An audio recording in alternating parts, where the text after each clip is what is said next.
Syrian Islamists, Ikhwan, wanted to mount a coup. And a few army officers came to the leader of the Ikhwan at the time and said to him, we know that the Ba'athists are going to have a coup, and we can do one before them. And then the guy said, no, I don't approve of coups. I don't approve of military coups. And who are the Ba'athists? They are just a bunch of rural guys, and here Damascus is under my control, and if they dare to have a coup, I will deal with them. And this Sudanese guy, he said, then the Ikhwan asked me to go and see him and intercede with him in order to convince him that this is a good idea.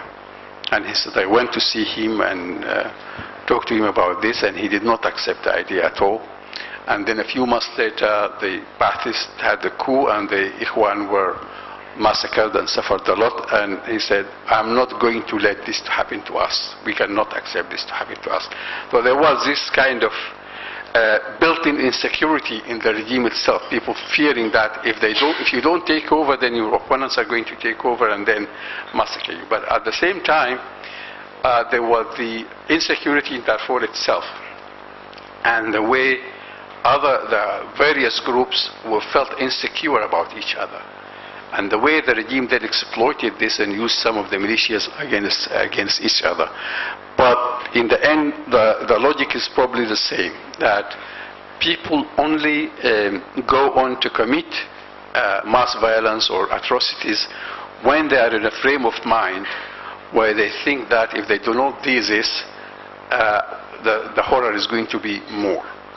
And this is, I think, in the level at which things are to be dealt with. And that's why, for example, in South Africa, when people wanted to have democracy, and of course the whites were very worried about what's going to happen if the blacks take over and then start avenging centuries of persecution, which is going to be rather a nasty scene. So they had a negotiation, and then they accepted a deal whereby this fear of the future was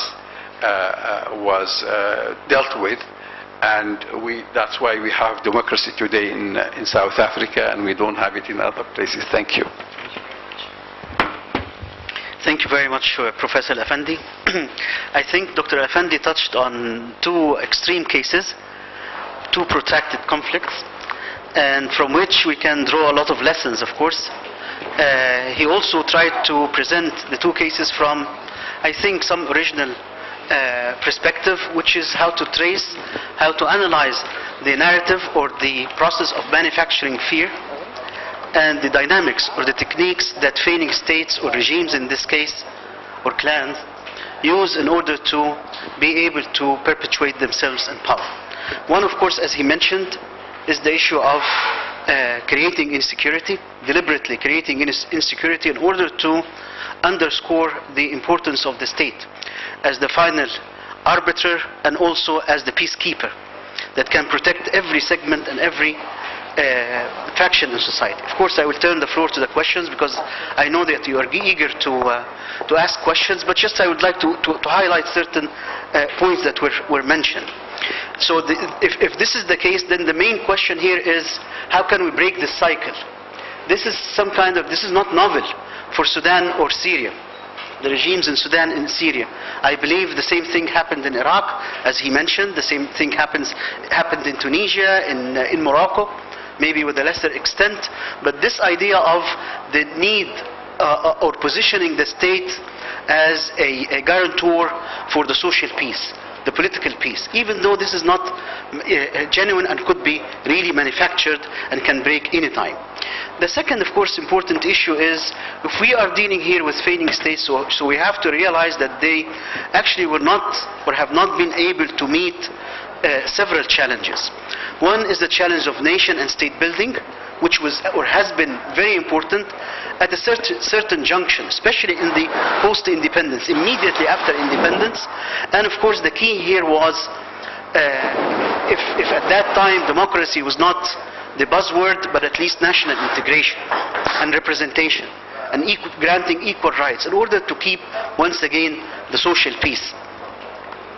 Another issue which we can also draw was the failure of these states to preempt international intervention, or at least international concern, because nobody is going to stand still seeing what's happening in Darfur and the atrocities that are being committed on a daily basis, or what's happening in Syria nowadays and so on, and do not raise a finger to this or objection. And of course you are all familiar with this very long and I would say even divisive debate about the issue of intervention and whether intervention is legal or not, effective or not, practical or not on the long term and so on, but the killing goes on and on. So I think the main question here is how can we break this vicious cycle of perpetuating fear, creating or manufacturing insecurity, and actually using some kind of one can say even artificial pretext in order to maintain the supremacy and domination of a repressive and coercive state. I will now turn, of course, the floor for the discussion, but I would kindly ask you to introduce yourself if you have a question, and if you can try to use the time efficiently. So if you have something to say, if you can say it in a way of, or formulate it in a way of a question, or if you have a comment, just try to make it brief and to the point that relates to something that we can respond to. So introduce yourself, your affiliation, and your question, please. Yes. My name is Muhammad Khalil. I'm a reporter. Mr. Abdel, when you mentioned reporter at Shab newspaper. Mr. Abdel, when you mentioned the Syrian case, you didn't mention or you didn't recognize it's a revolution case. You gave us an impression that it's violence from ethnic or special or group against the regime. While it's not like that, it's completely revolution. Did you mention it? Did you meant it when you didn't mention the revolution expression? You mentioned it as a violence from group against the state. All right.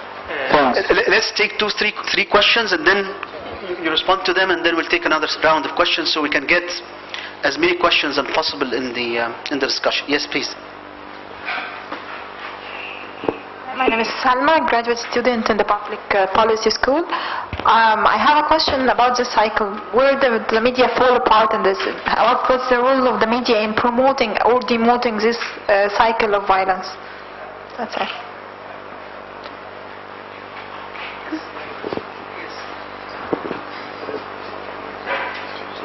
All right. Let's then start answering these questions, and then until we get new ones. I don't mean by what you say, I didn't mention a revolution, but I think my focus at this level was the violence being committed by the regime against the people and the way it has been justified. But of course, I think if you want to say that it is it justified? Though, of course, I think that some people I heard argue that even recently that, for example, that the revolution has been hijacked by violent groups.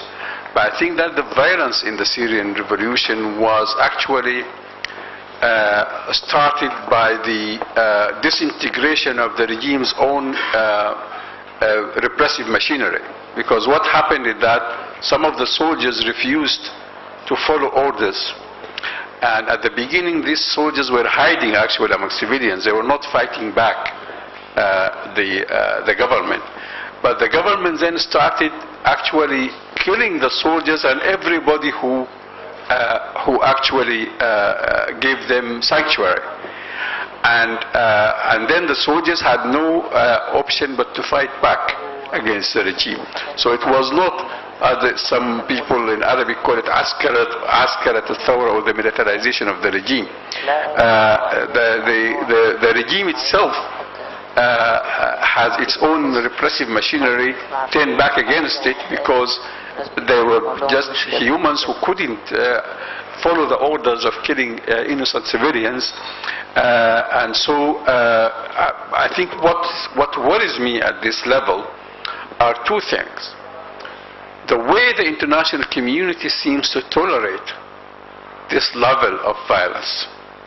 And here again, if you go behind it, you will find a narrative which sees this as quite acceptable. From Obama to the neighboring Lebanese, to everybody, the argument is made that there is nothing we could do, or if we do something, it's going to make it worse, or any other arguments. Although, for example, yesterday we heard that because five Turks were killed, NATO was mobilized, the State Department made a statement, the Security Council is being called, and we have here a very strange logic where 5 lives 5 meters from here are cause for concern, but thousands of lives just a line ago are no problem. You can live with them every day, every night, and you really have to have some frame of mind, some narrative in behind your back, in the back of your head, which is telling you that this is something perfectly okay, that you can condemn it. But of course, if this happened in New York, or if this happened in London, even 10 people were killed, you'll find a lot of different talks. So we have frames of reference in our minds which motivates us and tell us. But even worse, I think, is that I've been to Beirut the last few days and to some areas, and I have listened to very rational people who are saying, well, all this is a conspiracy, and the Syrians are right to bomb what they did, and anyway, not all the bombing is their doing, and the fault is with the Americans and the Saudis and the Turks who are arming the militias. And then I also get really worried about this level, because that level of tolerating this inhumanity and living with it and things ordinary, that's grotesque in itself. But another level of saying that it is perfectly either non-existent or justified or even good thing, that is, I think, is what is more worrying. Other question about the media? The media, of course, are in this day and age, are the main tool of spreading either these narratives, but also of countering them, because one of the ways, for example, of the dynamics of the revolution here in Egypt, I followed one of the interesting incidents. For example, there was the media here, the official media, they had somebody on, probably you all know about this more than I do, you being here, who was on television saying that I've just been in Tahrir Square and everybody there speaks English. And then at the same time he's speaking and he said, well, and the Imam at the mosque was telling them to join Al-Qaeda. So the speaking English means that all of them are American or foreigners, or probably Israelis. At the same time they are Al-Qaeda. But of course then people using the other media, Al Jazeera or Twitter, would beam a different picture from Tahrir Square. So the media can play both roles. Have any additional any more questions? Yes, please.